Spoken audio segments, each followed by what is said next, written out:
Hi, everybody, and welcome to another episode of Circle Up and Get Real. We talk about things that matter with people who matter. And today, that is Jon Walters, a good friend of mine. Even though, Jon, haven't spent a ton of time together in person, I always feel like we're energetically connected.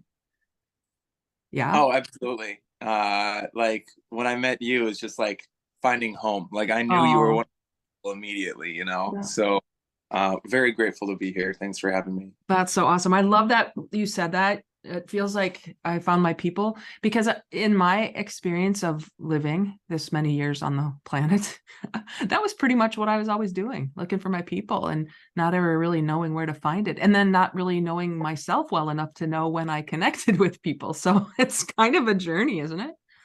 Yeah. Oh, It's all a journey. So, Jon, you have a lot of things that you're going to tell us about in a little bit, but I want to go back to when I met you, and I was trying to rack my brain to think when it was. I know you were at Myriad, but I remember you singing, playing your guitar at the probably one of the very first farmers markets. oh Remember that? yeah. Yeah, the Red River Market. Or maybe it was at a Million Cups. I don't remember, but there were Probably a lot 20 of. cups. That's Okay. how I realized a lot of my relationships in this town have kind of started, is just like being the guy that jumps up on stage and get the energy in the room. So all of a sudden, everyone just sees me as their friend and just kind of comes up and starts talking to me. So I think it's just through the weekly interactions at 1 Million Cups.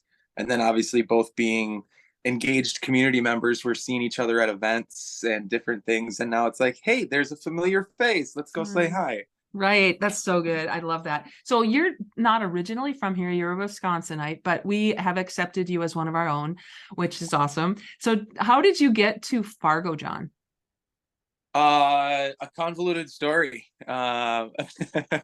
So when I was 21, I became a manager of a logistics company, and third party logistics service essentially. And because I was young, not married, and not like tied down, they sent me around the country as like an internal consultant. So I would spend, anywhere from 2 weeks to 3 months in different parts of the country. And eventually they said, hey, we need you in Fargo, North Dakota. Uh, and at the time, I was managing a 150-person warehouse and with 5 different buildings in St. Louis. Like, this is awesome. I love St. Louis. This is super rad. I was getting paid really well because it was a pretty, intense position at the time. So I was like, I don't want to move to Fargo. How many people are there? Oh, there's 12 people at the site. I'm like, that sounds boring, and Fargo doesn't sound entertaining. If I can keep my same salary and I can invite my friend from Wisconsin with me to be my supervisor, so I have like a backup, I'll do it. So they said yes and moved up here. And that's when I brought my buddy Nate with me. We started working the job together. Eventually my aunt got cancer back in Wisconsin, so I relocated, picked a site that was a couple hours away from my hometown again. And then a few years later, Nate calls me up and says, hey, I got this new job at Myriad Mobile, and it's total Facebook vibes, like startup. Like, this is what we want to do, right? Is like connect and grow and do all the things. So you should move back here and become their HR office manager. And I was like, okay, let's do it. So funny story, Nate and I moved each other to Fargo. Yeah, that's funny. There's something about Fargo that draws good people in, apparently. Oh, it's crazy. It's got a crazy magnetism to it. This real sense of belonging once you've kind of found your people. I feel like it's a decent enough sized city that there's a bunch of little mini tribes that exist, like sub communities within our community. Um, and that's why whenever anyone says, well, why do you live in Fargo? What do you love about Fargo? Everyone always says community. Mm. But I've been trying to understand why. What is it about the community? And it's not because it's one big, whole, awesome community, which I mean, it is, but it's the fact that it has room for all of these sub communities to exist. And there's like a micro leader within all of those that's just saying, hey, I'm here, I'm showing up. I think this is a great way of living. I want to support my people. let's do this. And now all of a sudden there's a welcome place for everyone. And it's been incredible to see all these community leaders, all of these movers and shakers. They're just like, let's create the world we want to live in, you know? I love that. And you have done that over and over. Most recently, you've got a new community that you're creating. So let's talk about that first, and then let's go back and go through your story. So talk a little bit about your men's group that you're in the process of creating. Yeah. Maybe the order doesn't work if we do that. Maybe you need to get there by telling the story. Okay. Well, let's follow this train of communities. Okay. So I've helped lead a couple different communities here in town. The first one being the startup community. Once I joined up with Myriad Mobile, I just kind of was helping fill out some of the paperwork and do some of the odd jobs. And at the time, Emerging Prairie was putting together 1 million cups. They were trying to bring it here from Kansas City.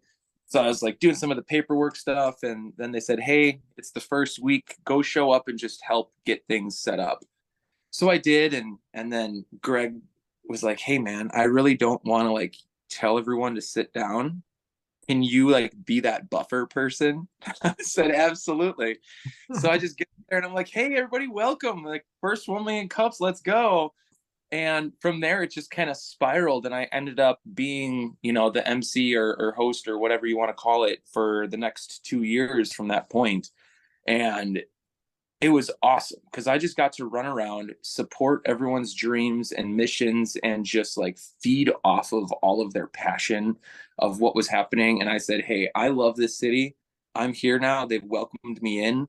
How can I help people do the awesome work that they're doing? How do I connect them with each other? How do I inspire them in some ways? Like, what can I do to just help move these people forward? Because I'd never been a part of a startup community. I didn't know what startups were. I didn't know any of it. I thought it was just fascinating. So I was like, these great people, let's do this. And that was such a great way to get connected to the community, because I have all of these people that are reaching out and pushing out and putting their passions in front of them and just kind of letting the world take them on this ride of where they're trying to reach.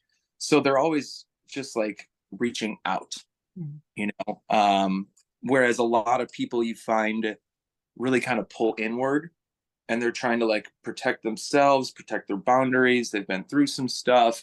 They just try to get to work, come back home, and just try to survive, But this group of people, I mean, at one point we had 350 people there one morning. That was incredible. These people just don't give up, and they're reaching out. They want to meet more people. They're excited to meet you. They're excited to have you meet other people that they know. So it was just incredible, to say the least. Then I reached a point where I wanted to do more. I was like, everybody's doing these things that matter so much to them, but how do I truly help these people go where they're going? I saw these movers and shakers that were most often working full-time jobs, and then in their free time launching these nonprofits, launching these organizations, hosting events, doing all of these things. That was their playtime. And I was like, well, that's still work though. And they're working 60 to 80 hours a week just trying to survive on their own, but then also build themselves a future and a future for their community, which I thought was fascinating. But I'm like, they're burning out. I can see it in their faces. I can see that they're tired. They're pushing themselves past their boundaries, and we got to find a way to reconnect with ourselves again. And I said, what do I have to offer these people? And realized the only thing that ever calmed me down in my childhood and my whole life was nature. That's when I started the concept of Nature of the North. And I just wanted to find out how to break down the barriers that were preventing our people here from getting outdoors. So it was really kind of like a market research project of like, why aren't you going outside? And for many people, it was, well, I went once as a kid, had a bad experience. It's not for me. Or I didn't grow up around it. My parents were city folk. They didn't really go outdoors. We didn't go out into nature. Others said, hey, we just moved here. We don't know where anything is or who to do it with. And I was like, okay, let's start doing some stuff. So then I hosted my very first knot tying workshop out of Junkyard Brewing and had an absolute blast. Just let's tie some knots, let's learn some skills, let's meet some people that think like we do, and improve our skills. So eventually I realized what I needed to do is build kind of like this tiered system of, first, let's start with the education. Because if we can educate people the skills they need to be outdoors, then they'll gain the confidence that they need to go outdoors. If they have the confidence to go outdoors, then they're going to choose the outdoors more frequently. And if we give them people to try those activities with, now they have all of their locations that they know what to do. But then they also just have people to do it with and show them. If you don't know 100%, you've only gone fishing once. Well, let's get you someone that's gone 100 times, whatever it may be. So it was really great to just be able to host events and workshops, and people come up to me like, man, we should really do like a foraging thing. So then I'd go and try to find someone that knows how to forage and then host a workshop. Yeah. And, so it was really great connecting with people with things that they love to do, things that they're passionate about. Like my one buddy's like, I love cast iron. I have like 100 cast iron things. Everyone should be using cast iron, but everyone's afraid of it. Let's host a workshop. But we did. He loved it and he got paid to do it. And everyone else loved getting all of that information. And now they had all of these people to be able to talk back and forth about cast iron and send pictures of the new cast iron they found at a thrift store or a garage sale. And like all of a sudden, boom, we had a cast iron community. We had a foraging community. We had a knot tying community. We had a winter activities community. I thought I was building one community, but I was building like a bunch of sub communities underneath that. And I was like, this is really neat. Didn't you have a hammock community too? Yeah, we had a hammock community. We had a road biking community, a mountain biking community, kayaking community. So we were hosting like weekly bike rides, weekly hammock sessions in the park, weekly mountain bike rides. I mean, we were doing it all. It was incredible. But then we started doing what was called Nature Night. And Nature Night was just a monthly gathering of outdoor enthusiasts.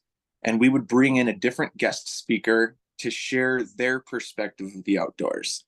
So we had the disc golf club come in and tell us all about disc golf, why they got into it and why it's an amazing way to be outdoors. We had the Red River, I can't even think of what it's called now. They do Reforest the Red. Come on. River Keepers? River Keepers, yes. Oh my gosh. Christine would be mad at me right now. I'll edit that part out. The trail builders, they came in. We had the conservation groups. We had a through hiker that has a triple crown for through hiking, which is a double triple crown. So you get a triple crown when you've hiked the Pacific Crest Trail, the Continental Divide, and the Appalachian Trail. Wow. When you do all three, you've got the triple crown.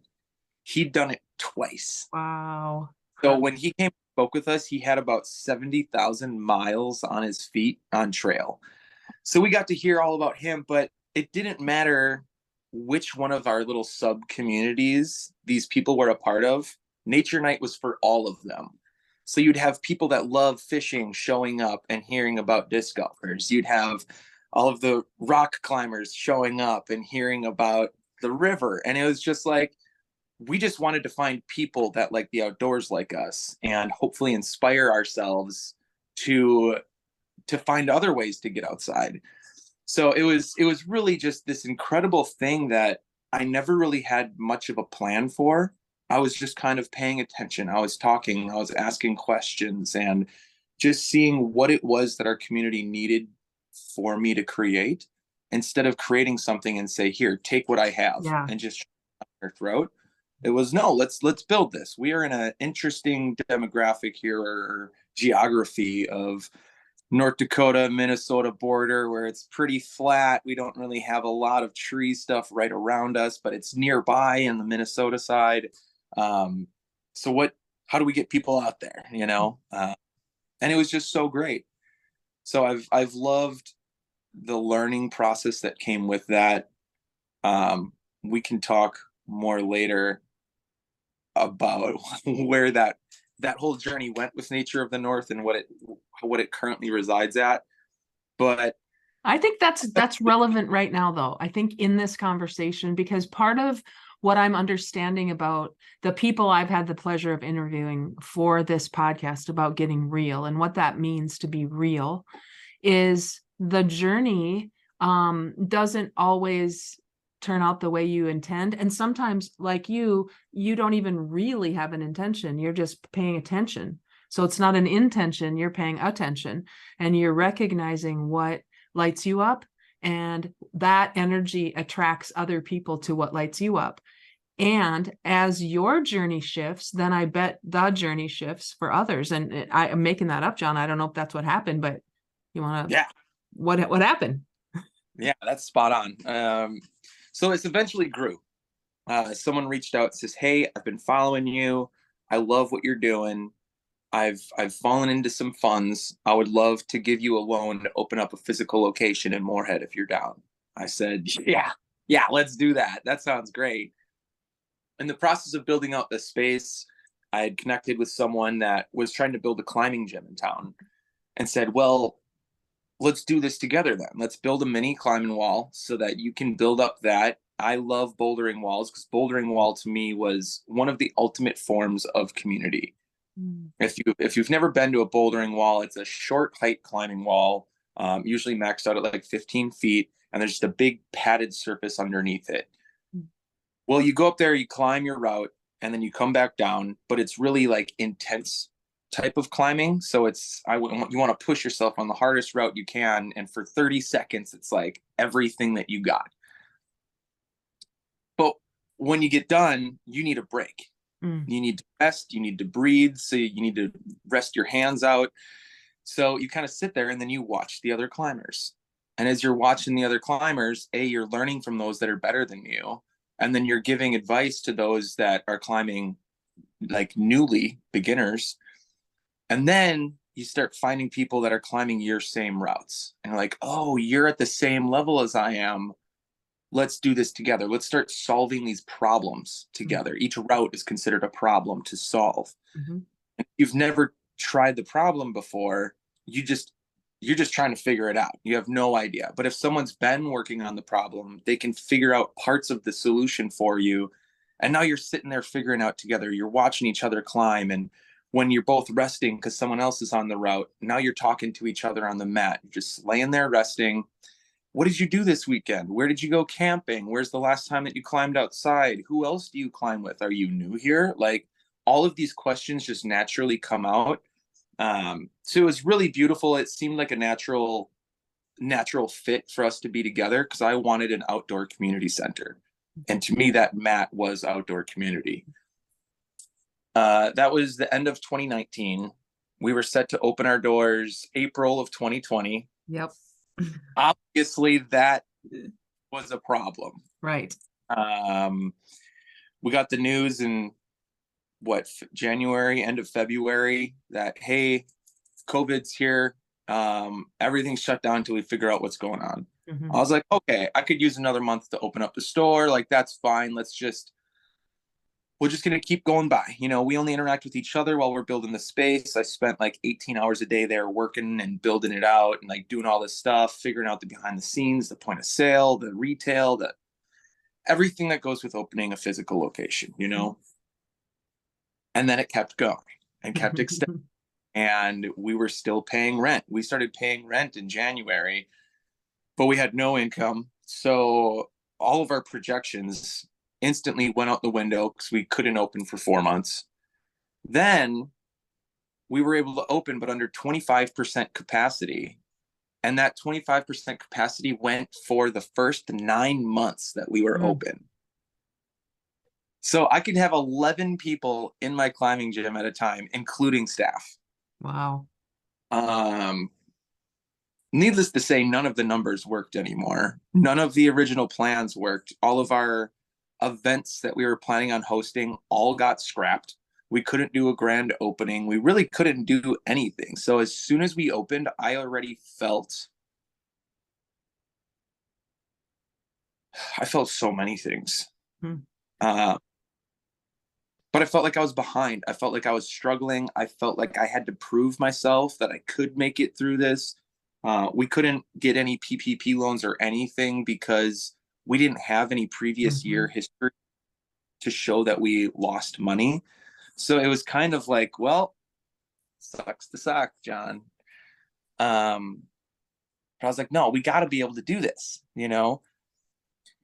And unfortunately, it just kind of turned into a climbing gym. It wasn't able to turn into the outdoor community center that I wanted it to because all of our space got used by the guests of the climbing gym. So we couldn't do multiple things there at a time. So I was like, okay, we're in a pandemic where everyone's stuck inside and they want to be outside. But I don't have capacity to be able to host any of my outdoor things because I'm trying to run this indoor climbing gym. And it was so frustrating that the thing that I've been building, the thing that I'd been doing, which is getting people outdoors, getting them connected to each other, that as soon as people needed that more than anything, I couldn't provide it. And I felt terrible. I resented the wall so much. I resented my decisions. I resented even moving into a physical location. Um, I was not in a good place at all.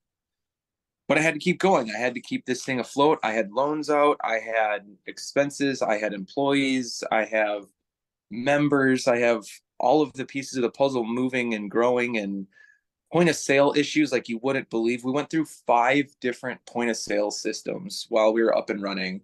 And I just felt alone. I felt like I didn't know who to ask what. I didn't know what questions I had. Mhm. Even if someone like, let me know how I can help. What a terrible phrase. I hate that phrase. Um, Let me know. I don't know what I need to help. I need someone to sit with me in my feelings and help me understand where I'm confused and frustrated so that we can figure out where we can start to move forward so I know what questions to ask. All I know is like, I don't know. I got to put on this face and saying, like, hey, I can prove that I can get through terrible odds. I need to show the world that I have what it takes to survive. So whenever anyone asks me, how am I doing? Great. We're always getting more members, you know, we're getting closer to the break even point, you know. I'm so grateful to have this space, you know. I'm excited to learn this new activity. It was always a positive spin, and I was never ever sharing what my struggles were. The Right. only person I shared them with was my partner, and my partner at the time was also working with me. So I felt like our entire life revolved around this business and the struggles, and she would see how frustrated I was during the day. And then when we get home, then we're just talking about it. And then we're just like frustrated at life as a whole. I was never my true authentic self when we were Mhm. together. Needless to say, we're not anymore. We're still great friends because I mean, we did that thing together. Like we opened that space together. She helped me run it, and it was everything. But I was not showing up for myself, for her, for my staff, for my partners, for anyone really. I was just trying to survive and trying to prove to them that I could do it, So which I'm, let me stop you right there, and just yes. anybody who's listening to this right now, this has to ring true for almost everybody in the whole wide world. And the fact that you are now in hindsight looking back on that and seeing more clearly what you maybe couldn't see at the moment, although I kind of have a feeling that you might have been able to see. Did you know what you were doing while you were doing it? Did you know you were hiding your feelings, or was that only in hindsight? I think mostly in hindsight. I Okay. think in the moment, I was just thinking to myself, why am I not doing better? Mm. Am I not good enough? Should I not be a business owner? Like, why are other people able to do this and I'm not? I was also feeling a lot of victim mentality. Mhm. Like, man, the world's just shitting on me. Like this COVID thing, like this isn't my fault and all of that. But then I'm like, well, it is my fault. I'm the one responsible. Like we're still open and I still have responsibilities, so I still have to do this. Um, but yeah, it was. I don't think I really realized then. I've gone through so much healing since then. It's been So we closed down the summer of 2022. So it's just over a year now that we've been closed. And I've grown so much and spent so much time working on all of those pieces, all of that inner healing work that I never gave myself space or time to do. And that's created so much of the hindsight, is being able to go back and recapitulate the different moments in my life and the interactions. And okay, Jon, yes, you see that interaction, you see how it went wrong. In the past, you would try to create a story to it of, well, they're just not understanding me. They don't see the full picture, or I was just tired that day, so like they shouldn't. But now I'm able to go back and say, okay, Jon, what were you actually feeling in that moment? What were you feeling? What did they do or say that triggered you? Why were you triggered by that thing? How do you pause when you are feeling triggered so that we don't do that again? Instead of that cycle of, oh, Jon, you're not good, like you handle things terribly, and all of those self-hate talks that we constantly give ourselves. You just think back to these moments and just keep saying, wow, you did that terribly. Like, good job, Jon. You're never going to have a good business or a good partner because you're just bad at it. Yeah. So that's the saboteur in your mind that is looking for evidence to prove that it's right. Yeah. You don't know you're doing this. I mean, this is an unconscious something. And this is why I'm so fascinated with stories like yours, because the more I get to talk to people about being real, the more stories like this I hear.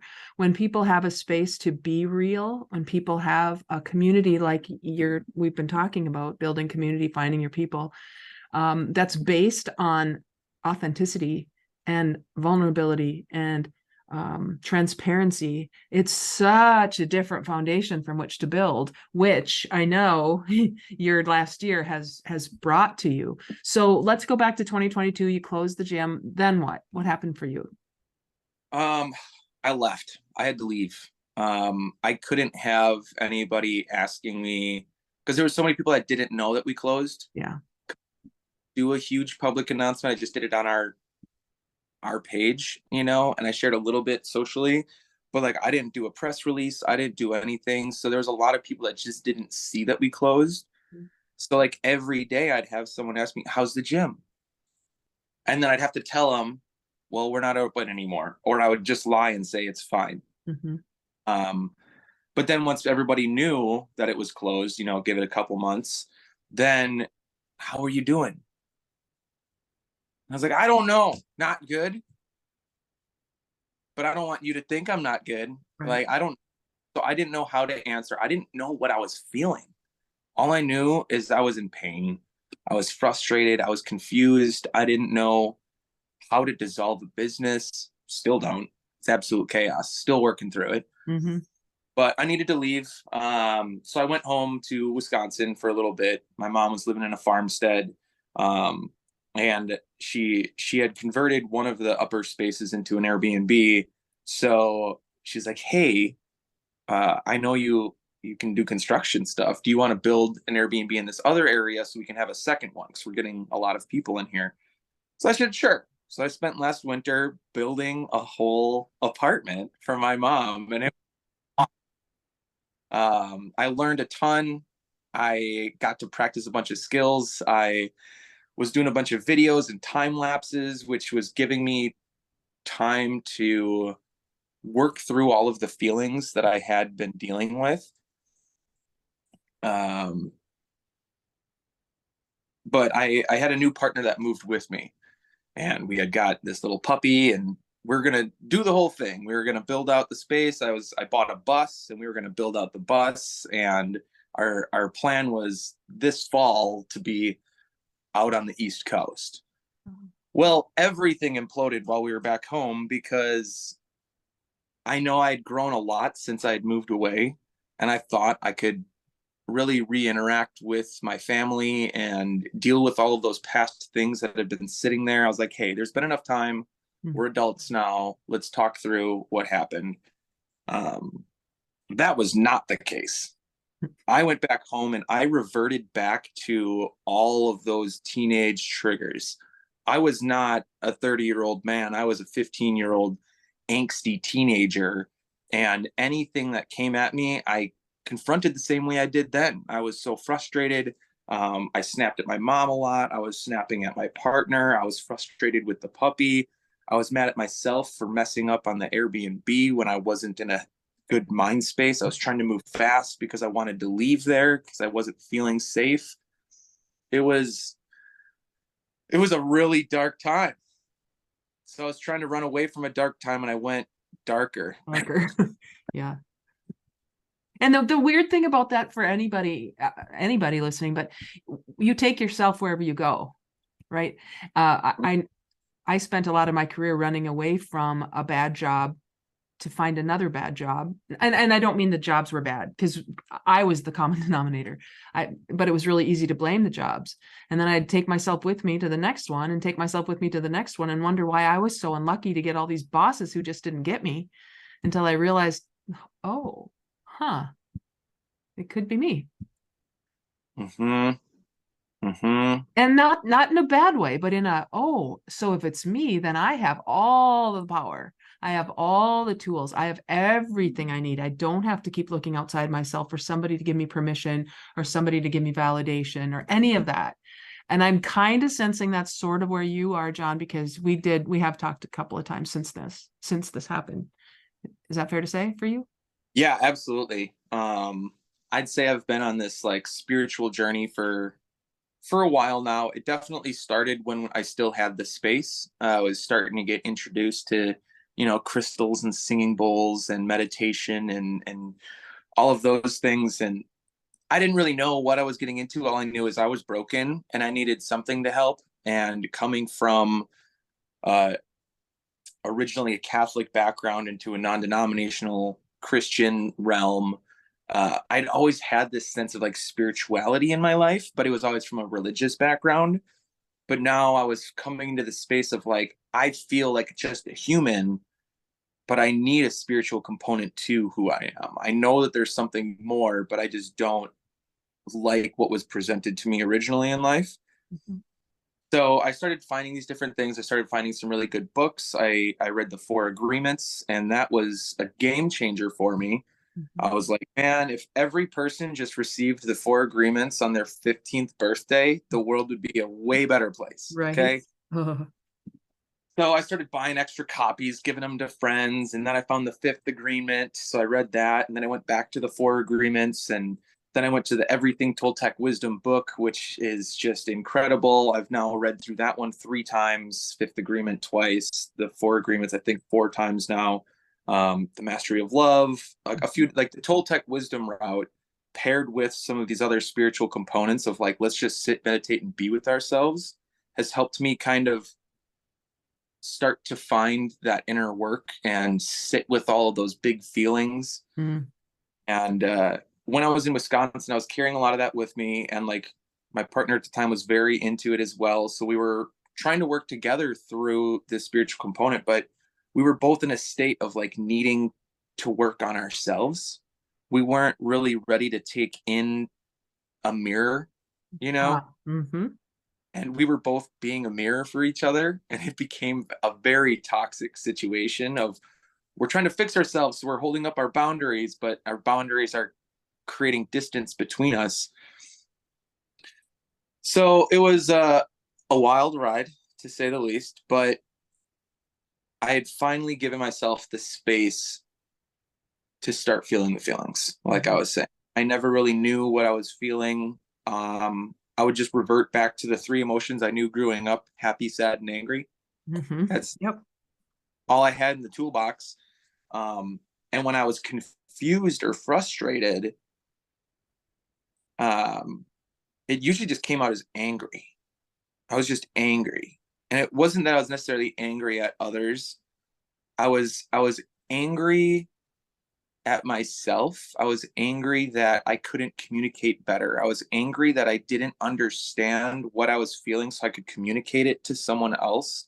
So every time I tried to talk, I would just stumble and the other person would perceive it in the wrong way. So then I'd try to backtrack and then I'm just getting more frustrated. So then we just end up in a shouting match. And it wasn't about them. Mm-hmm. It was me being frustrated with myself. And yeah, that was a wild ride. So being able to be there in Wisconsin after my partner had left, I'm now in this space by myself trying to figure out how to finish this Airbnb, and really just steeping in all of the knowledge, all of the Toltec wisdom, all of the meditations. Um, yeah, and I needed a better answer. I needed a way to move forward again. I forgot where I was going to go with all of Well, that. then, yes. So you're in Wisconsin. You finished the Airbnb. You did the time lapse videos, which I thoroughly enjoyed back here in Fargo, watching your videos. You got that done. You came back. I don't know. How did you come back to Fargo? So I knew I had to come back. The last summer that I was here, I mean I couldn't afford a place to live. My partner and I broke up, so I was living in my van behind the business next to the railroad tracks for like Almost down by the river. almost down. Almost. The river would have been way nicer, uh, because I was just in a concrete parking lot with bright lights and a train that goes by every Mm, 15 minutes.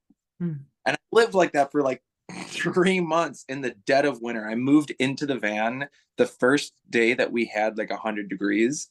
So I'm just sweating. I'm living at the business.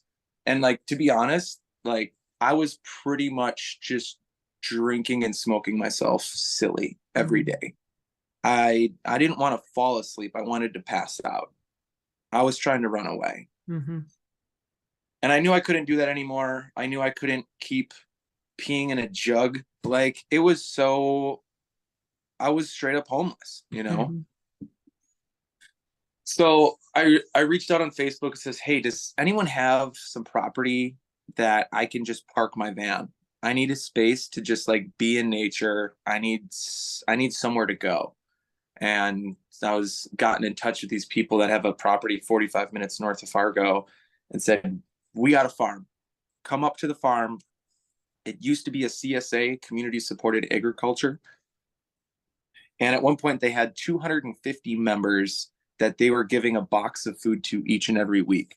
So, I mean, there's a lot of organic food up there. Like these were very holistic people that are connected to the earth and connected to each other and community builders, and really started to show me a new a new way of living outside of the city, a way where we can grow our own foods, where we can build the things that we need, we can support ourselves. We don't need to buy the solution.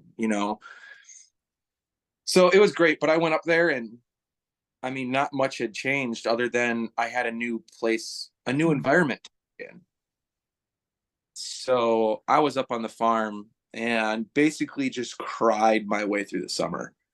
Um, I was drinking like 3 or 4 junkyard crawlers a day. So that's mm. like 28 ounces of like 7% beer. Yeah. And that soil took in a lot of tears. But I wasn't able to help them as much as I wanted to that year. I was like, hey, thank you for this opportunity. Thank you for all the things. Let me mow for you. Let me, harvest whatever's available when it's ready so you don't have to drive up here every day. And by the time fall hit, like I felt so bad that I haven't given anything back to them. I had just like pulled as much as I could. Um, so once I was finishing up with the Airbnb, I was like, I got to get back to the farm. I miss the farm. I miss the bobolink in spring. I miss the asparagus. I miss the plum trees, the apple trees. I miss walking the property every morning, afternoon, and evening. I got to get back there because I'm not in a good place again. So, but even when I was in that really dark place in Wisconsin, like I was holding myself from drinking too much. I was going out on Thursday nights and that was it. And it was because I wanted to see my high school friends. I wanted to see people I knew while I was here. I wanted to give myself, I wanted to give them access to me, but not constant access. So I said, hey, I'm going to go to this one bar on Thursday nights.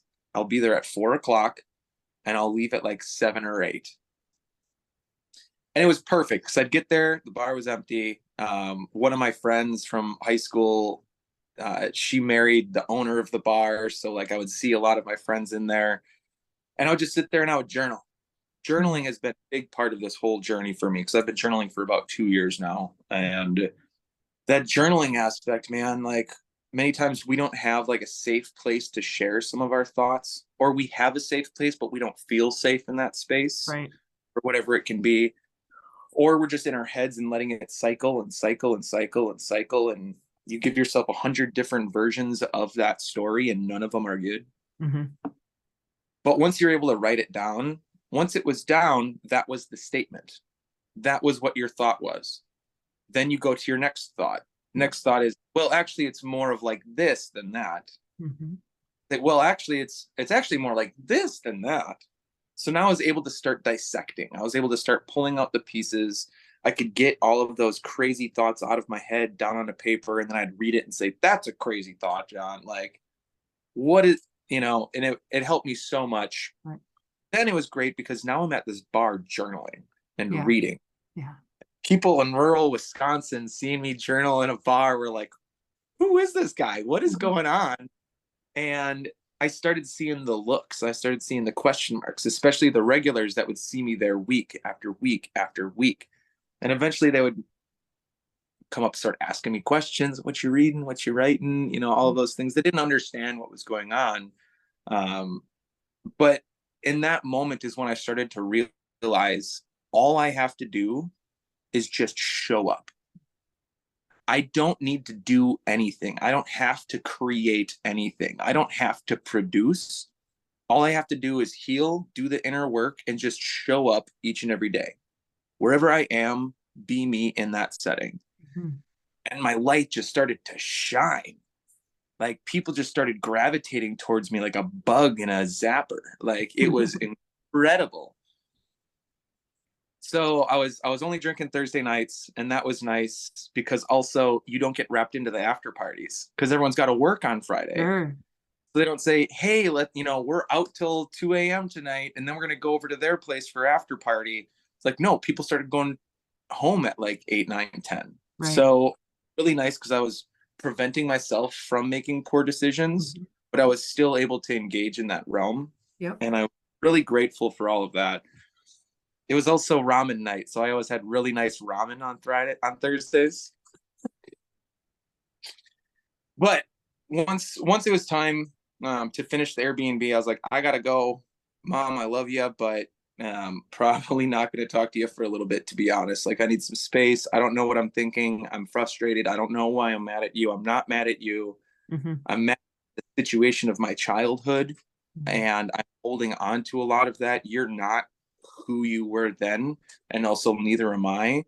But I still have a lot of triggers and traumas because of those days. Mm-hmm. So I'm not saying I'm mad at you. I'm not saying I don't love you. I'm saying I do love you, but I just don't know how to be with you right now. And now it's just like such a hard thing. You're, uh, Yep.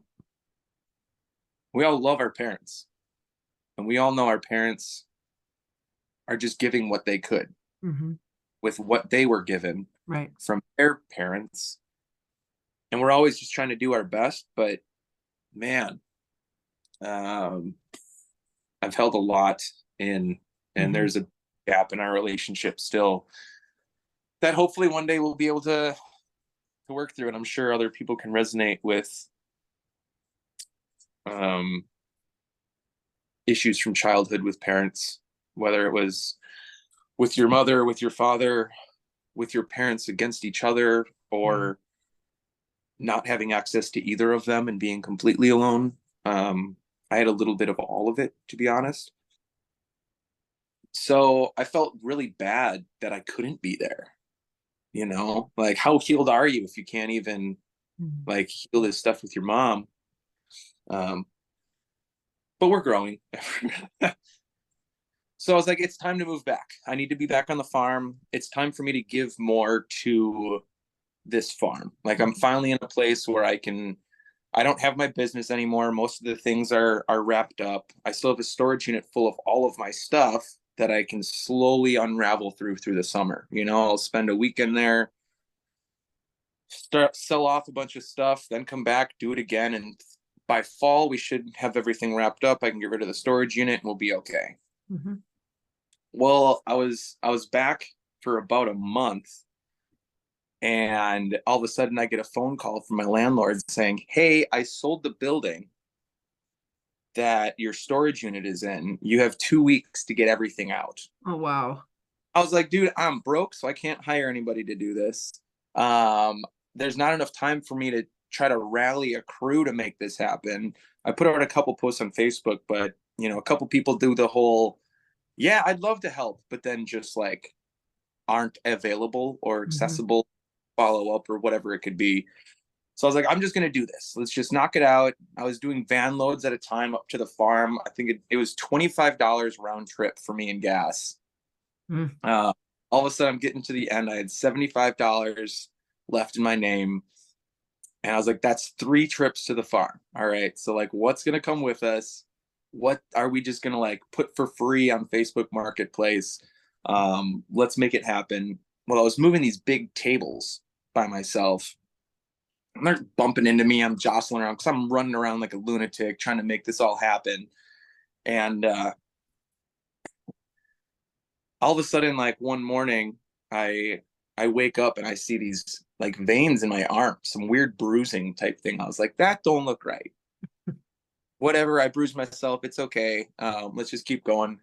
The next morning, it's like deep, dark purple veins coming up, and it was a bad situation. So I posted on Facebook. I was like, this don't look right. What do you think I should do? And they're like, go to the ER, man. I'm like, dude, I just used my last $75 in gas. I can't. I don't have insurance. I got nothing. If I go to the ER, I'm boned. So then I found this dollar clinic in Moorhead. If you haven't gone, you got to check this guy out. It's $50 for a visit. It seems super sketchy when you show up. Do you walk in and it feels really sketchy, and then you go into the doctor's room. There's a church pew in there to sit on. About it is super sketchy, except this guy is incredible. He's been a doctor his whole life. He's like, the system's broken. People shouldn't be spending this much. I know all of these things. Just come in, chat with me, give me $50, and I'll tell you what to do next. Mm. Can we just heal you with meds? Can you just rest and everything will be okay? He's just super upfront and honest with everything. He's not trying to hold anything back. He's like, oh shit, this doesn't look good. He said, oh shit, like 50 times. And I was like, I love this because I Yeah. could see the brain turning. He was like, oh shit, like he wanted to help me, Mm-hmm. but he was trying to figure out what was the right way to move forward. He's like, I could just put you on meds and you'd probably be okay. But with what you're dealing with, I think you've got a blood clot. I think it's pretty bad. Mm. And you surgery. So like you got to go to the ER. So I did, but at least it was nice to get that diagnosis of like, yes, you should go to the ER, not just a bunch of Facebook doctors saying go to the ER because everybody is terrified of everything and they tell you to go to ER for everything. I Yeah. was like, nah, I don't have insurance. You've been brainwashed to think you go to the ER for everything. Okay. So I did. They're like, yep, this is the Thursday before the 4th of July. And they're like, yep, that's definitely a blood clot. And it's already moved once. If it moves again, you got a pulmonary embolism. It's going into your lungs and we're going to be in surgery having some situations. So they're like, if you would have gone camping this weekend like you planned, you probably would have died out there. Wow. Wow. Because I was going to go by myself. I was just going to Yeah. go, and then I would have just been stuck out there not knowing why I can't breathe, and I wouldn't have been able to make it back in. I wouldn't have been able to drive myself, and I would have just collapsed on the side of a trail. Mm-hmm.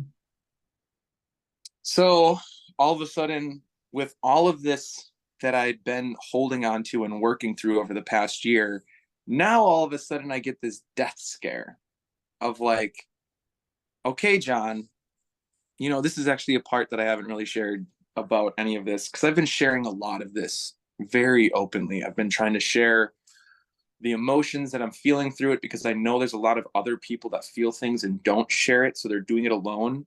But if someone else is sharing it, they know they're not alone, and they know that they're not crazy. And it is okay to feel those things, and to stop telling yourself, oh, you shouldn't feel that. Mhm. You should be fine. You should be grateful. Well, yes, and you can feel multiple things at one time. You can feel grateful to be alive and still upset, frustrated, and scared. Um, man, I got excited about that part, Well, you said but you haven't shared it. So I was trying to think of what part hadn't I shared. how you felt when you went to the ER. You said it was a death scare. Oh, so I'm in this place where my business failed, you know. I mean, we lasted for 2 years, so I was really proud of myself against all odds. Like, we shouldn't have lasted 6 months, Mhm. but somehow we went for 2 years. And by the end, like, there were no restrictions, there was no anything. Like, we should have been able to make monthly ends meet, and we weren't. So I was like, well, I'm a failure. Mm. Uh, I had this amazing opportunity, and I just threw it out the window. I wasn't good enough. I'm not an entrepreneur. I shouldn't be. A lot of self doubt, a lot of self hate. Um, and then, got told that I almost died or would have. And now all of a sudden, there's like this reality of fatality, Mm. of like, I am getting older. I am 34. I can feel it in my body every year, getting a little slower, getting a little more painful. I can't just do all of the things. So I was really sitting in a lot of feelings of like, um, you peaked. Mm. You did your thing. You did the best you could, but that was your shot. Mm. So now you're gonna just like slowly die. Like, there was no point to live. And in that first month, like, I contemplated stopping taking my meds so many times and just going into the woods and just letting it happen. So like, what's the point? I already can't do the things I want to do. I'm just getting older, and it was just like I was in a dark place, you know. Oh,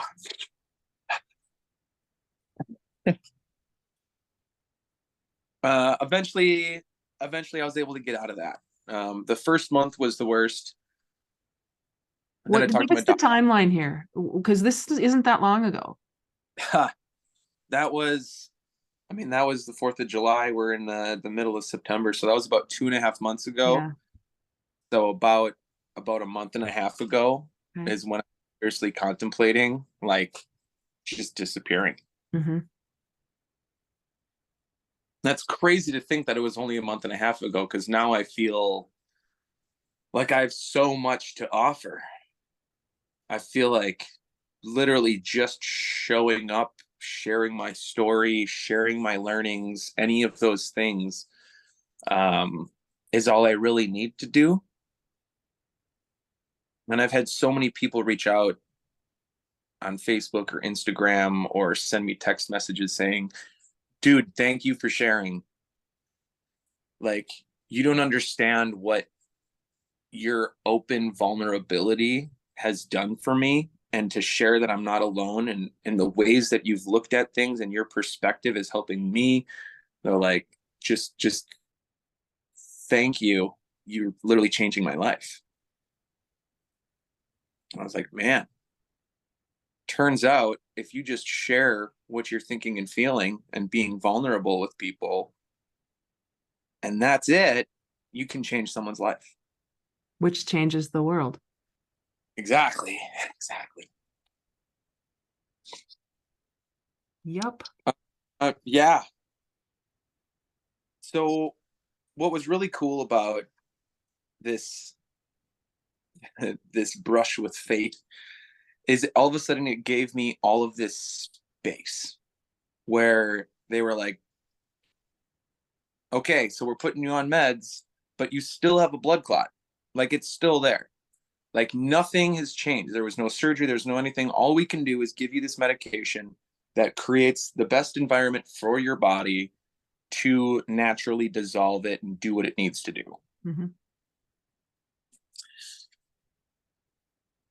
So they're like, that means don't do anything dangerous. Like, you have two things that could happen. If you slip and fall, either the blood clot's going to dislodge, go into your lung, just like we were afraid of happening. That can still happen.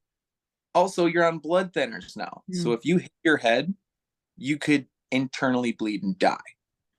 Or cut yourself open and you'll just bleed out. Mm-hmm. So I was afraid to do anything. Mm-hmm. I mean, if we were driving down the road and I'd see a pothole, like, I'd be afraid that was enough to dislodge it. Yeah. And all of a sudden I'm going back to the ER. So by 1 o'clock in the afternoon, like, I was emotionally tapped just by like looking around trying to survive. I didn't want the cat to sit on me because I was afraid its claws were going to puncture me and I was going to bleed out. Like, so much of it was just not a reality, but in my world, it was reality. You know, I didn't know enough. So I was like, I'm just going to sit here right in this space. Actually, I'm going to read and I'm going to journal. And I read so much. I read so many books. I had so many great suggestions from other people. When Things Fall Apart was a great book that a friend gave me. And I'd started sharing a lot of the quotes that were like really deep, hitting me deep. I would share the quote and then share what my feelings were alongside of that quote. Excuse me. And eventually I had one of the yoga studios here in town, Eche Yoga, reach out and say, John, you know, we'd love to start a men's circle. And I've just loved following your story and how open you're being. And I think you would be a great person to be our host. Would you be interested? And at first I was like, absolutely, yes. You know, of course, this is the journey I'm on. It's sharing my story. Let's do that. And as soon as I sent the message, I was like, what are you doing? You're not a therapist. You're not a counselor. You're not good enough to do any of this. You're just some crazy guy that almost died. Like, what do I have to offer in this space? I've been to one men's group before. And then I realized all I needed to do was create a safe space for men to be vulnerable. Because I know in all of my past relationships, there were so many parts I didn't share with them because I was afraid of what their emotions would be. I was trying to protect them from feeling like I'm unhappy in the relationship when I wasn't unhappy in the relationship. There was a part that I was frustrated with and needed to talk through, or pieces from my past that were coming up and being triggered by a relationship. And a lot of my past relationships, I mean, as soon as I did share something like that, they weren't able to sit in those feelings with me. I would share what I was feeling, then they had reactionary feelings, and now I had to console them on their feelings, but they were able to hold the space to let me feel my initial feelings. Right. And I think that's way more common in a lot of our partnerships, is that we just don't know how to hold that space for each other. So I was like, here's my goal with the men's circle. I'm going to get together men that want to go inward, that want to ask themselves some questions, that want to share some of the things that they're feeling and hear from others that are doing the same. And I just want to hold a space that allows them to be vulnerable without judgments, without anything, in a safe, controlled environment of, you know, Vegas style. What happens here stays here. You know, if there's this room that's a friend of yours or a coworker, in this moment, you're not. You're just a part of the circle. And then I was also like, that's why I didn't want it to be a men's group. I wanted it to be a men's circle, because there is no head of the circle, a leader in this group. I'm simply the one that says, hey, I'll make sure the door's unlocked and the lights are on, and I'm going to sit here and I'm going to hold space for y'all. Because also part of it is I want to help these men learn how to hold space for others. Like as divine masculine, like our job is to be the protectors of that space, of the gentleness that is out there. We need to be able to stand up strongly to hold space for those other people, not this toxic masculinity that you see all over the place. So I want to show them how I can hold space for them, how I can hold empathy and I can be with them and I don't know, just validate their feelings. Mm-hmm. You're feeling a thing and that's okay to feel. Whether we say as society or humans should feel this or shouldn't feel this, or it's, it's one of those situations where, I know I should just be grateful for this, but I'm still feeling this. That's okay. You can still feel that. So if I can show them how to hold space for each other, then as time goes on, we'll be able to go out into the world and start showing up for others. If we can practice sitting and listening to another man's story without needing to give a suggestion, without needing to, here's what I did, here's whatever. No, no, no, no. I'm just sitting with you in your story. And when you're done telling it, I'm not instantly going to say anything. We're just going to sit in that space together. Mm. Can you just sit in vulnerability? Can we just steep in it together? Because feelings are valid. You can't control your emotions. Emotions will always happen. Mm-hmm. Emotions are information. Mm-hmm. So, how do we listen to information? Is kind of what the point of this is. How do we learn from ourselves? Oh, something came up. Okay. And a big part of my journey over the past 6 months or year has been okay, happy, sad, angry, like we were saying, for the three emotions. Well, recently someone shared a link with me that had like 121 human emotions. I was like, that's a lie. Those don't exist. Are you kidding me? No, it's very complex. There's a lot that's going on there. And what I realized was happening to me with my three emotions is when I started getting frustrated, just fight or flight was coming in. Yeah. So I could feel it start to rise up in me. And what I wanted to do is just be able to start sitting in that feeling because I didn't understand it. So I had to start understanding it. Mm. I was okay, you're feeling that thing where you want to attack back, or you want to validate your comment, or you want to argue, or you don't think this is worth it and you want to run away. Like you're feeling one of these two things. As I sat with those things more and more over the months, I started feeling a different physical reaction between if I was going into flight mode or if I was going into fight mode. And I was like, okay, that's interesting. Now I can start dictating if I'm feeling like I want to run or if I'm feeling like I want to fight, which is now allowing me to say, okay, you're feeling the thing. Which one are you feeling? Oh, you're feeling this one. Mm. Oh, why are you feeling that one? Why are you feeling it? What did they say that triggered you? Were they trying to trigger you or are they feeling triggered? Mm. It allowed me to just keep going down the levels of understanding. And I'm just very grateful for that space that I was giving myself. And I realized that's all we need. We need space for ourselves to feel. We need to give space to each other's to feel. Because as you were saying earlier, it's not about the external world. We have everything that we need. It's all inside of us. We just need to give ourselves space to be with ourselves. Right. Right. So this whole journey that you've had, it's going to sound kind of weird to people who are new to this kind of self-awareness and self-discovery journey, but wherever you are is exactly where you need to be. Right. Yeah. And it's perfect. Everything's perfect in its imperfection. And recognizing that, when I use the word recognize, it's just to recognize, bring it back to your awareness. And when we do that, what you are a perfect example of, Jon, is demonstrating. You teach by demonstrating. And all that means is you're just going first. Mm-hmm. And so in the space you're creating for the men who, by the way, this is not that it's only a couple weeks. How long have you been doing this? Yeah, it's a monthly thing, and we just had our first month. Yeah, And so it's just starting, everybody. This is how did it go? amazing, amazing.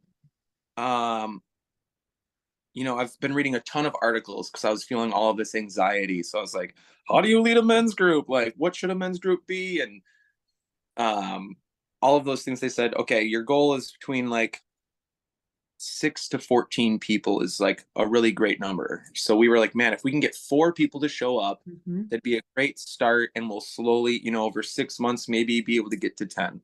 Well, was that last week already? Yeah, that was last week. We had our first session and we had 8 people show up. Nice. And I was like, okay, it's our first one. It's going to take us a little bit. Let's just make this is just comfortability test. We're letting everybody know this is a safe space. Like it probably won't go too deep, but we'll just get comfortable sitting within a circle with each other. Like at first, I don't even know if they're going to want to sit on meditation pillows. Like, do I need to, like, how comfortable are we all going to be? And I'd read a bunch of really great articles of like, here's ways to get things up and running. Like, keep it light, keep it easy. Like less is more in this setting. So just let them know what we're doing here, how this is going to go down. You share your story first, give them a little example of how it goes down. But before that, have everybody just do like 1 to 2 minute intros of who are you? Why are you here? Cool. So we did that. And right away, there was already a couple people like throwing a couple nuggets of like, I'm here because I'm broken and I'm confused and angry and having issues with my relationship. Like, all right, like you're ready to go. So then I shared parts of my story, and they say the next thing to do is follow up with someone that is willing to go vulnerable, someone that's got a really great story that's really gonna share all of their parts. So I asked this other guy that I've known his story. I've been following his story. He's been going through a lot. And I mean, yeah, I was like, dude, I'd love it if you can go next. And he did. And he just like threw it all on the table. All of a sudden people are like, wow, I can totally share if he just shared all of it. And then we had this little wooden heart that I found on one of the chests in the yoga studio. And I wanted to make sure we had something that was like, when you hold this, you're the one talking. Because we're trying to teach space, right? If you don't have that, you don't share anything. Okay. Let them keep sharing. If they pause, we sit in the pause. Like they're still feeling it out. Maybe they shared something they've never shared and they just need to come to terms with the fact that they said it out loud. And what is their next thought after that? But we need to give them the space to do so. So we had this wooden heart, and like this heart was just getting passed around the circle. And then it was like such a great metaphor of like, when you have the heart, like you can hold your heart in your hand and like you can pour your heart into the circle, and like we're sharing our heart with each other and like throwing it around. It was all so freaking perfect, man. Like half the people just like cried. And I was not expecting it. I was thinking that was going to take a couple months for us to get to that point. People were sharing some real heavy things that they have been holding on to and have been looking for a place to put it. And they saw this as like this really safe little plate. Just let's put it all as an offering, It was supposed to be an hour long. It was 3 hours. Oh my goodness. 3 hours long. Like we had people leave early because they had obligations because they didn't realize it was going to be like this. I was like, I'm here all night. Like we have keys to the studio. We can be here as long as it takes. I will sit here as long as everyone gets a chance to share their piece, Man, and afterwards, like everyone was so grateful. Everybody's hugging, and we created a tribe. Like we like instantly they said, okay, I don't want to wait till next month to talk to you guys. Can we start like a chat group or something? So instantly I made a WhatsApp group. So now we have a WhatsApp group being added. Once you've come to the circle and you've shared, like you get added to the group so we can share resources with each other. We can share frustrations with each other. If we need a place to just go with something that we don't know where to go with, we now have that. if we're looking to reach out of like, hey, I need some nature space, who wants to go for a hike today? Or hey, who wants to come out to the cabin this month? Um, just like trying to build this tribe of a safe space of you're not alone anymore. So it was incredible. I made a couple posts about it, and now I've had like 8 other people reach out saying, hey, I couldn't make it, but I want to be there. I'll be there this next month. Hey, let me know how I can help. Hey, this, hey, that. So now, like next month, I think we'll have like 15 to 20 people at our men's circle. Like, I'm wondering at what point is it too many people? Oh, well, worry about that when you get there. Let me Yeah. just acknowledge you in this. This is you going first by being real. This is what this podcast is all about. This is one of my co-host in one of my communities says, if we just share our lived experience and partner with truth, everything else will fall into place. Totally. 100%. And that's what you're doing. And that's what you've done with me, Jon, since I've known you. I feel like we've never really felt like we can't say whatever we want to say to each other when we've gotten together, which hasn't been that often, really. Mm-hmm. Yet there's an energy around you that I think you and I both enhance the other's energy, I think. And that's possible. Even you and I are having this conversation, even though we are in the same town, we're having it over Zoom, which shows me that energy is non-geographic. Yes, it's better to be in person for sure. Yet, if we're waiting for somebody, if you're waiting to find your people till you find them in person, you're missing out on the possibility of being real with people, no matter where they are. Totally. And that's one thing I'm really grateful for with social media is like the access to each other, the access to our non-geographical tribe.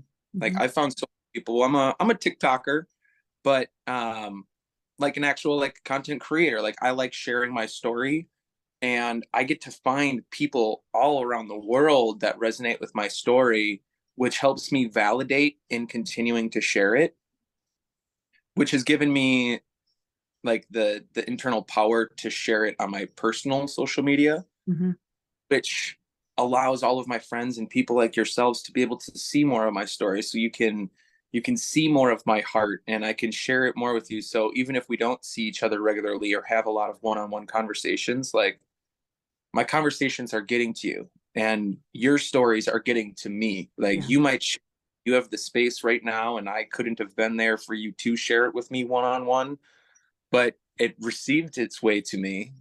And I've been loving your painting journey. I love your stories that go with your painting journey. Like we know so much about each other, even without necessarily sharing it deliberately with each other. And I think that's totally okay, because it's opened up opportunities for this right here, where we know each other's story and we know enough about each other to know we need to get on a podcast together. Right on.